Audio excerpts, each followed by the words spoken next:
Behaviour appreciated is behaviour repeated, यानी जब आप बच्चे की किसी बात को, किसी अमल को अप्रिशिएट करते हैं ना, तो वो काम बच्चा बार बार करता है। आज बच्चों की तरबियत के हवाले से बहुत इंपॉर्टेंट बातें करूंगी और ये बातें हर रीजन में रहने वाले लोगों के लिए काफी हेल्पफुल होने वाली हैं। बेस्ट पेरेंटिंग के लिए आज आपके साथ 6 आजमूदा तरीके शेयर करूंगी कि किस तरह बच्चों को मारे बगैर मोहब्बत, समझदारी और तवाज़ुन के साथ आप अपने बच्चों की मिसाली तरबियत कर सकती हैं, उनके पर्सनालिटी को पॉजिटिव, कॉन्फिडेंट और बैलेंस्ड बना सकती हैं। अस्सलाम वालेकुम everyone and welcome back to my channel. तो जी, बच्चों को मारना उनकी शख्सियत, उनकी पर्सनालिटी के लिए बहुत ज़्यादा अनफेवरेबल और डैमेजिंग होता है। इसके बावजूद ना दुनिया भर में हम बच्चों से अपनी बात मनवाने के लिए मार पीट का सहारा लेते हैं। और इसकी बेसिक वजह क्या है कि हमें बच्चों को मार के अपनी बात मनवाना ना काफ़ी आसान लग रहा होता है। हमें लगता है कि हम मार के ना आसानी से अपनी बात मनवा सकते हैं और टेम्पररी तौर पे, शॉर्ट टर्म पे तो ये हमें काफ़ी फायदेमंद लग रहा होता है, लेकिन लॉन्ग टर्म के लिए ये काफ़ी ज़्यादा नुकसानदेह है। और इसका सबसे पहला नुकसान ये है कि बच्चों की तालीमी कारकर्दगी या उनका एकेडमिक करियर इफेक्ट होता है। दूसरा नुकसान ये है कि आपके बच्चे इन्फीरियरिटी कॉम्प्लेक्स का शिकार हो जाते हैं, एहसास कमतरी का शिकार हो जाते हैं, उनके मेंटल स्टेट इफेक्ट होती है, खौफ का शिकार हो जाते हैं, वो डरने लगते हैं, उनके दिल में डर बैठ जाता है। तीसरा नुकसान ये होता है कि वो बहुत ज़्यादा एग्रेसिव हो जाते हैं, गुस्से वाले हो जाते हैं। ठीक है, ये मैं जस्ट बेसिक नुकसानात आपके साथ शेयर कर रही हूँ, लेकिन इसके अलावा भी कई नुकसानात हैं। अब यहाँ पे बात करते हैं कि वालिदैन किस वक्त बच्चों को मारते हैं, किस वक्त उन पर गुस्सा करते हैं। तो वालिदैन ना बच्चों को उस वक्त मारते हैं जब वो डिप्रेशन का शिकार होते हैं, मेंटली परेशान होते हैं, किसी मसले में फंसे होते हैं और उस मसले का हल उनको नहीं मिल रहा होता है। तो ये उनका डिप्रेशन, उनकी टेंशन जो है वो बच्चों पे मार पिटाई की सूरत में निकलता है। और यहाँ पे दूसरी सूरत क्या होती है कि पेरेंट्स बच्चों को तब मारते हैं जब उनको ये डर होता है कि उनके बच्चे पीछे ना रह जाएं, या बच्चों की जात के हवाले से माँ बाप को कोई डर होता है, या ये कि हमारा बच्चा अपने कजन से, अपने पड़ोसियों से, अपने फेलो से पीछे ना रह जाए। और जो पेरेंट्स ज़्यादा गुस्से वाले होते हैं वो ज़्यादा मारते हैं। सो बच्चों को मारपीट करना उनके लिए बहुत ज़्यादा हार्मफुल होता है। आज मैं आपको बताऊंगी 6 आजमूदा तरीके के मारे बगैर आप उनकी पर्सनालिटी को किस तरह से चेंज कर सकते हैं। अब ऐसा तो हरगिज नहीं हो सकता कि 5 दिन में, 10 दिन में या 1 महीने में आपके बच्चे की पर्सनालिटी कंप्लीटली चेंज हो जाए। हर चीज को रेक्टिफाई होने में टाइम लगता है। देखिए, बच्चों को हमने एग्रेसिव, चिड़चिड़ा या गुस्से वाला एक दिन में तो नहीं बनाया ना, तो इसी तरह उनकी शख्सियत को भी चेंज होने में टाइम लगेगा और फिर इस मेहनत का सिला आपको सारी जिंदगी मिलेगा। तो जी, इसमें पॉइंट नंबर 1 है, don't get angry and shout at your children. देखिए, आपने बच्चों पे गुस्सा नहीं करना है, बच्चों पे चीखना चिल्लाना नहीं है। इसकी ना हमें कई तारीखी मिसालें मिलती हैं, अहदीस मिलती हैं, कुरान पाक में इसका जिक्र है। हदीस का मफहूम है कि जब तुम्हें गुस्सा आए तो तुम खामोश हो जाओ, मन समाता निजात, जो चुप रहा वो निजात पा गया। ठीक है, देखिए, गुस्सा आ जाता है, हम थके हुए हैं, हमारी फ्रस्ट्रेशन भरी हुई है, तो वो गुस्से की सूरत में निकल जाती है। गुस्सा आ जाना एक फितरी अमल है, लेकिन हम इस गुस्से को कंट्रोल भी तो कर सकते हैं ना। गुस्सा कंट्रोल करना तो हमारे ही हाथ में है ना।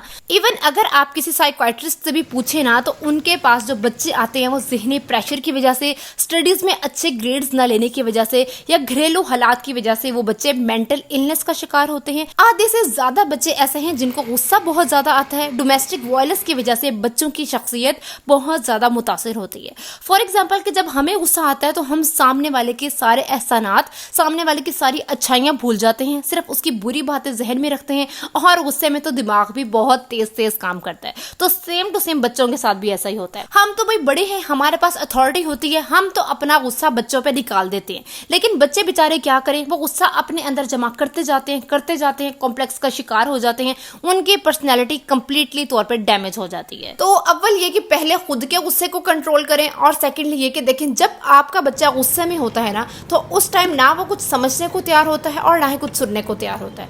तो पहले अपने बच्चे को काम डाउन करें, उसका गुस्सा ठंडा करें और फिर साइड पे बिठा के उसको पूरी बात समझाएं। ठीक हो गया। अब यहाँ पे पॉइंट नंबर 2 ये है कि एडमायर योर चाइल्ड, कि जैसे बच्चे कमरे में बैठे खेल रहे हैं, आधा घंटा हो गया, पौना घंटा हो गया, बहुत अच्छे से आपस में बैठे खेल रहे हैं, और आखिरी 5 मिनट में बच्चों की लड़ाई हो जाती है। तो हम क्या करते हैं, हम जाके जी जिस बात पे बच्चों की लड़ाई हुई है उस बात पे फोकस करते हैं, उसी बात पे बच्चों को डांटते हैं कि भाई आप लोग तो लड़ते रहते हो, आप लोग तो आपस में खेल ही नहीं सकते हो। हम इस चीज पे फोकस नहीं करते हैं कि भाई उन्होंने 45 मिनट, आधा घंटा आपस में इकट्ठे बैठ के इतनी अच्छे कोऑर्डिनेशन से खेला भी तो है, है। देखिए, मैंने वीडियो के शुरू में एक बात कही थी कि behaviour appreciated is behaviour repeated, कि आप बच्चे की जिस अमल को, बच्चे की जिस बात को अप्रिशिएट करते हो ना, बच्चा वो काम बार बार करता है। देखिए, हम अपने बच्चे के बारे में जो अल्फाज बोलते हैं ना, बच्चे के अंदर वो नक्श हो जाते हैं और बच्चा ऑटोमेटिकली वैसा ही बनना शुरू हो जाता है। अब लेट्स सपोज कि हम कहते हैं कि हमारा बच्चा खाता नहीं है, और वो बच्चा सुन सुन के वैसा ही हो जाता है। हम कहते हैं जी हमारा बच्चा बात सुनता नहीं है, और बच्चा सुन सुन के वैसा ही हो जाता है कि भाई मैं तो बात नहीं सुनता हूँ, मैं तो खाना नहीं खाता हूँ। भाई हम कहते हैं, बार बार कहते हैं कि बच्चा जिद्दी है, और बच्चा सुन के जिद्दी बन जाता है। ठीक है, आपके अल्फाज का आपके बच्चे की शख्सियत पे, आपके बच्चे की ज़हनियत पे अच्छा खासा असर पड़ता है। आप जो एक टैग बार बार अपने बच्चे को लगाते हैं ना, वो आपके बच्चे की अंदर की आवाज़ बन जाता है। तो सोच समझ के अपने बच्चों के बारे में अल्फाज बोला करें। अब यहाँ पे देखें, अगर आप लड़ाई को बार बार प्रोमिनेंट करेंगे ना कि भाई लड़ते रहते हो, तो बच्चे फिर लड़ना ही शुरू कर देंगे, वो लड़ने को ही प्रायोरिटी देंगे। और जब आप अपने बच्चे की अच्छी हैबिट्स को प्रोमिनेंट करेंगे कि भाई मेरा बच्चा तो मेरी बात मानता है, मेरा बच्चा तो कॉन्फिडेंट है, मेरा बच्चा तो भाई मिल के खेलता है, तो फिर आपका बच्चा ऑटोमेटिकली वैसा ही बनना शुरू हो जाएगा। अच्छा जी, पॉइंट नंबर 3 ये है जी पनिशिंग एंड रिवॉर्ड सिस्टम, कि सजा और जजा का प्रॉपर सिस्टम होना चाहिए। अब यहाँ पे होता क्या है कि बच्चा सारा साल पढ़ता है, हम सारा साल बच्चे को निगलेक्ट करते हैं, कभी हमने बच्चे की डायरी उठा के नहीं देखी होती, हमें 1% भी बच्चे की प्रोग्रेस के बारे में कोई इल्म नहीं होता है। लेकिन साल बाद जाके जब बच्चे का रिजल्ट आता है, तो अगर रिजल्ट अच्छा आ गया तो उसी बच्चे को गिफ्ट मिल रहे हैं, अवार्ड मिल रहे हैं, और अगर रिजल्ट बुरा आ गया है तो फिर बच्चे की मार लग रही है, पिटाई लग रही है कि भाई तुम तो पढ़ते नहीं हो, तुम तो नालायक हो। देखिए, अगर आपने सारा साल बच्चे को पढ़ाया नहीं है ना, उसकी प्रोग्रेस रिपोर्ट उठा के ही नहीं देखी है, तो आपको कोई हक नहीं पहुंचता कि गलत रिजल्ट आने पे आप उसको डांटें। आपने बच्चे पे हर रोज तवज्जो देनी है, कॉन्स्टेंटली अपने बच्चे की प्रोग्रेस पे वर्क करना है, तो ऑटोमेटिकली आपके बच्चे की परफॉर्मेंस भी बेहतर होना शुरू हो जाएगी।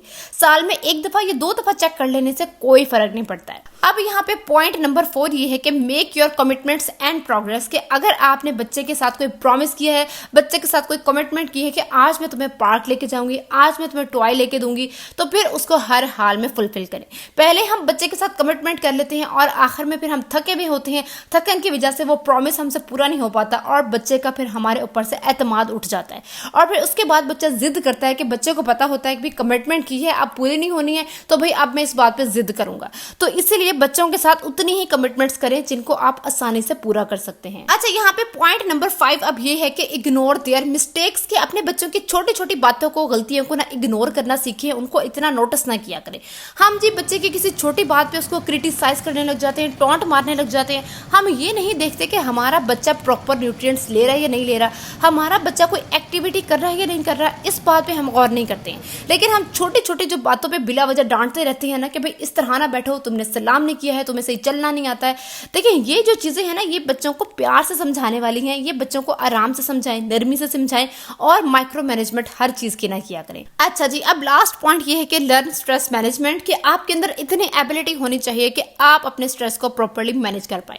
होता यह है कि जिस ससुराल में कोई लड़ाई हुई है, मियाँ बीवी की आपस में कोई लड़ाई हुई है, और वो सारी फ्रस्ट्रेशन निकलती है बच्चों के ऊपर। और मैं भी ना 1-2 दफा ये गलती कर चुकी हूँ अब्दुल मुइज़ के साथ, और उसके बाद आप लोग यकीन करोगे, जो आपको रेगरेट होता है ना, आप खुद को ही माफ नहीं कर पा रहे होते हो। और बच्चे फिर ये चीज कॉपी करना शुरू कर देते हैं कि जो बड़े हैं वो छोटों को मारते हैं, और फिर वही बच्चे अपने छोटे बहन भाइयों को मारते हैं, स्कूल में जाके मारते हैं, नेबर में छोटे बच्चों को मारते हैं। आपस में मोहब्बत नहीं रहती है, और शुरू से क्योंकि उन्होंने मार पिटाई देखी होती है, तो फिर वो इस चीज को प्रैक्टिकली अपनी लाइफ पे इंप्लीमेंट करना स्टार्ट कर देते हैं।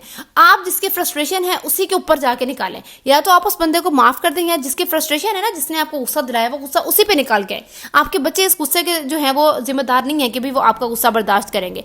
अपने बच्चे वो बहुत छोटे हैं, नाजुक सा उनका दिल है, उनको उनकी जगह पे रखें, और बाकी जो जिसके मामलात है ना, उसको उसी तरह से डील करें। आपके बच्चे आपकी फर्स्ट प्रायोरिटी होनी चाहिए, और आपके बच्चों की पर्सनैलिटी, आपके बच्चों की तरबियत आपकी अव्वलीन तरजीह होनी चाहिए, क्योंकि यही वो आपकी मेहनत है जिसका सिला आपको आगे जाके देखने को मिलेगा। तो मैं भी time to time parenting tips सीख रही हूँ, ताकि मैं अपने बच्चे को ऐसा बचपन दूं कि जिससे बड़े होकर उसको हीलिंग प्रोसेस से एटलीस्ट गुजरना ना पड़े। आज की वीडियो माजरत के साथ काफी ज्यादा लंबी हो गई है, बताने को बहुत कुछ था, और अभी मैं आधी से ज्यादा बातें अंदर से स्किप कर चुकी हुई हूँ, जो कि बाकी फिर किसी वीडियो में आइंदा इंशाल्लाह ताला बताऊंगी। तो जी, अगर आपको मेरी वीडियो पसंद आई है तो लाइक करें, कमेंट करें, शेयर करें, और अगर मेरे चैनल पर नए हैं तो सब्सक्राइब करें। मिलते हैं नई वीडियो में नए आइडियाज के साथ। अल्लाह हाफिज।